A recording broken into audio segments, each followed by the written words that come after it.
I've noticed we're losing subscribers.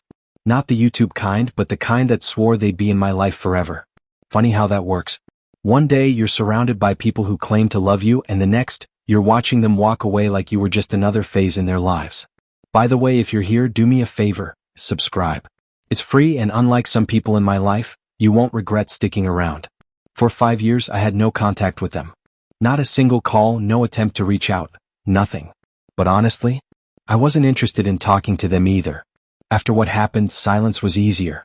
Karen and I had been together for a long time, long enough that when she betrayed me, it shattered me completely. I loved her. Truly, deeply. It took therapy, time, and sheer willpower to move on, and even now, I can't say I'm fully over it. But I manage. The rest of the family stayed in touch occasionally, and through them I learned the unthinkable. Karen had a son. Not mine but my brother's. A paternity test confirmed it, and that was it for me. Just 1 month after giving birth, she and my brother, Chris, officially became a couple. They were together for 5 years and eventually got married. It never crossed my mind to speak to her again. Why would I? Then, out of nowhere, my mother reached out. A single email, urgent and unexpected. She wanted to talk immediately. My mother, the one who had supported Karen and Chris to an unhealthy degree, was suddenly desperate to speak with me. Curious just a little, I called her. The moment she answered, she was in tears. Her voice shook as she told me the news. Chris had been in a terrible accident. A hit and run. The impact was devastating, leaving him in a coma. The doctors had no idea how long his recovery would take. It had only been 3 days since they confirmed his condition was severe, and my mother had waited until now to tell me. I assumed she wanted me to visit, maybe offer support. Despite everything, this was still serious. Life-threatening. I wasn't heartless. If she had just asked me to be there for the family, I might have considered it. But then she blindsided me with something else. She didn't just want me to see Chris. She wanted me to replace him. I barely had time to process her words when she continued, saying it was now my duty to step in, to take care of Karen and her son. Not just financially but emotionally, as a husband and father figure. I was speechless. She insisted that she was too old to care for them herself and that it was only right for me to step up. As if Chris was already gone. As if what Karen had done to me didn't matter. As if I owed them something after 5 years of complete silence. And she wanted me to decide right there on the call. I lost it. How could she think I'd say yes? After everything? She abandoned me when I needed her, and now, out of nowhere, she expected me to fix the mess Karen and Chris had made? I told her very clearly that she was out of her mind. I wasn't going to do it. She got angry, shouting at me, trying to guilt-trip me, but I wasn't having it. I hung up and blocked her number again. For the rest of the day I tried to move on. But my mind kept circling back to it. To the accident. To Chris, lying unconscious in a hospital bed. To Karen and her son, now alone. I wasn't going to do what my mother wanted, but still. I felt something. Not guilt exactly. More like confusion. A strange weight in my chest. That night I decided to call my father. He had always been the more level-headed one. If anyone would see reason, it would be him. But when I told him about the conversation with my mother, he agreed with her. I was stunned. My father, the rational one, was saying the exact same thing. That Karen and I had a history. That it made sense. That I should consider stepping in. I couldn't believe what I was hearing. Had they all lost their minds? Update 2. I recently learned from some of my relatives that my brother's condition is still critical, and he has shown no significant signs of improvement. It has been nearly 2 weeks and he remains in the hospital. While I do feel bad for my family and acknowledge how difficult this must be for them, I know there is nothing I can personally do. Everyone connected to my family has visited my brother at least once during the past 2 weeks to offer their condolences and support. Under normal circumstances, I might have done the same.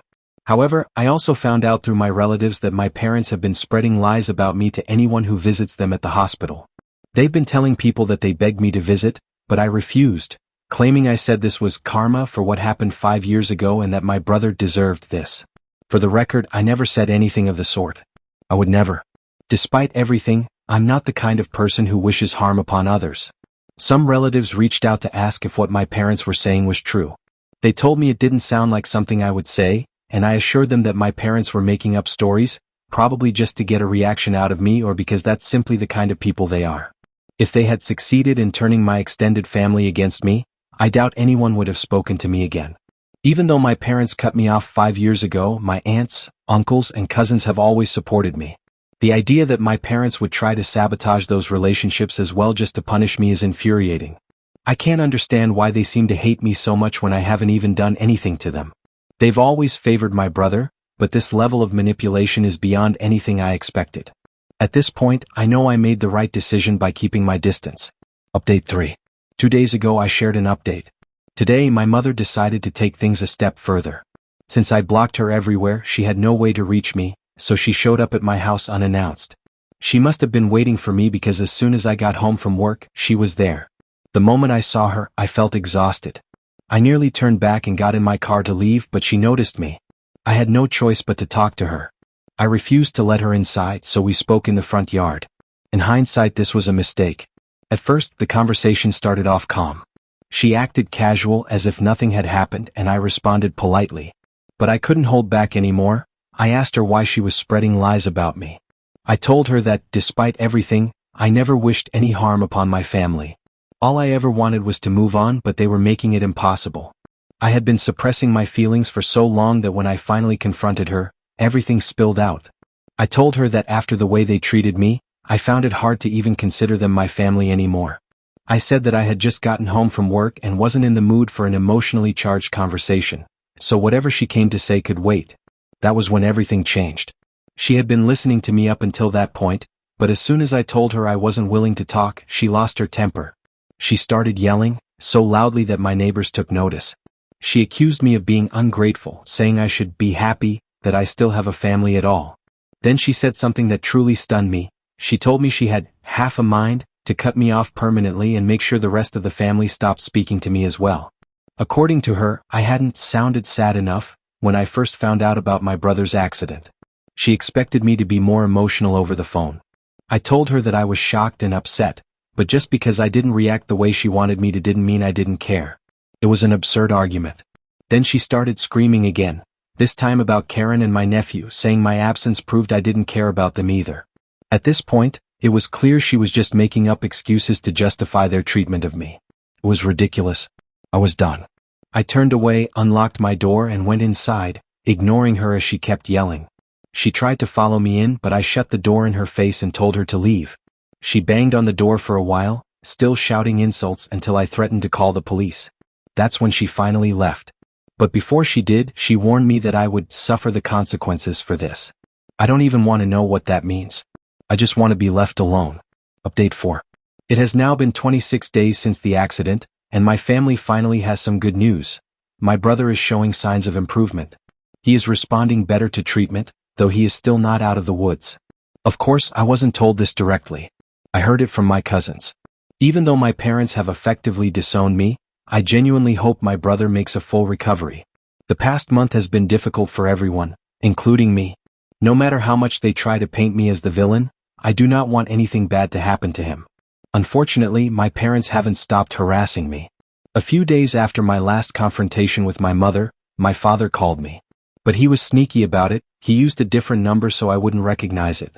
When I picked up, he immediately started yelling. I barely had time to process what was happening. It wasn't just the yelling, it was when he called.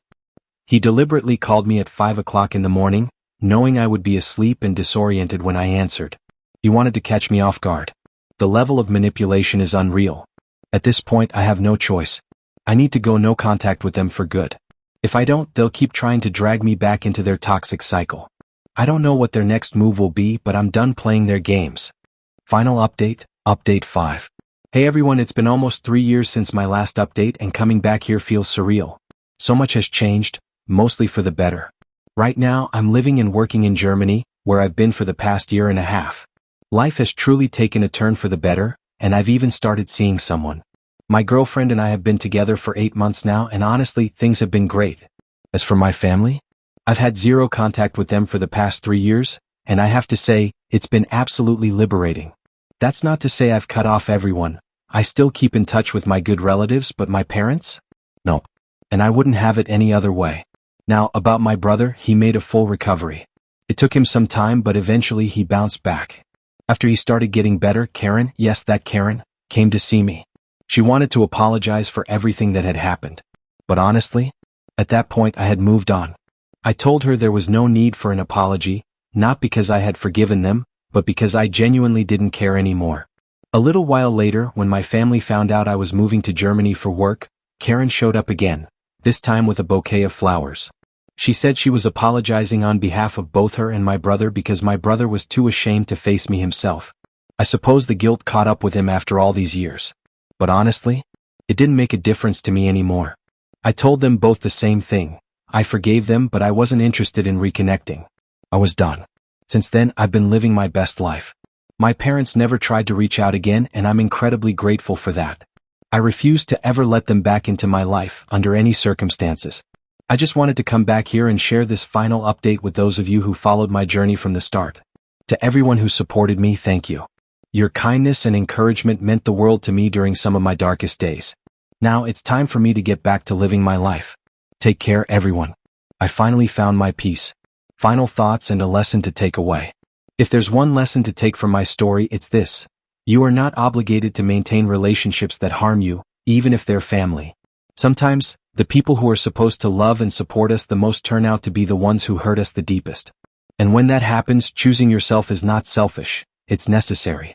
Walking away from toxic relationships isn't easy, but in the end, it's the best thing you can do for your mental health, happiness, and future. To anyone out there who has been made to feel like they owe something to people who have only hurt them, you don't. You deserve peace. You deserve love. And most importantly, you deserve to be free. Does this story resonate with you? If you've ever dealt with toxic family dynamics, favoritism, or had to cut ties for your own well-being, I'd love to hear your thoughts. Drop a comment below and share your experiences. Your story might help someone who's struggling with a similar situation. If this story touched you in any way, please like, share, and comment to spread this message. You never know who might need to hear it. Thanks for being here. Stay strong and always choose yourself.